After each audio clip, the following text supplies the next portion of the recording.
तुम्ही पाहत आहात MCN न्यूज मराठी।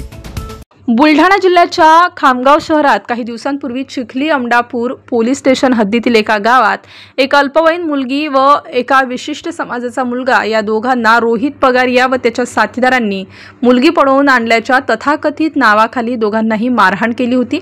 तसेच या सर्व घटनेचा रोहित पगारिया व त्याच्या साथीदारांनी व्हिडिओ सुद्धा बनवून तो व्हिडिओ रोहित पगारिया यांनी आपल्या सोशल मीडियाच्या माध्यमातून व्हायरल सुद्धा केला आहे। त्यामुळे अल्पवयीन मुलगी व मुलाच्या समाजासह जनसामान्यांमध्ये अतिशय तीव्र संताप व्यक्त करण्यात आला होता। या प्रकरणी अमडापूर पोलीस ठाण्यात तक्रार दाखल करण्यात आल्याने अॅट्रॉसिटी पोस्कोसह विविध कलमान्वये गुन्हा दाखल करण्यात आला आहे। खामगाव येथील तरुणाला गायचोरीच्या संशयावरून बेदम मारहाण प्रकरणी रोहित पगारिया हाच मुख्य आरोपी असल्याने तो गेल्या महिनाभरापासून फरार होता। 2 दिवसापूर्वीच त्याला खामगाव न्यायालयाने अटकपूर्व जामीन दिला। मात्र अमडापूर येथील दाखल तक्रारीवरून पोलिसांनी त्याला अटक केली असून त्याची रवानगी पोलीस कोठडीत करण्यात आली आहे।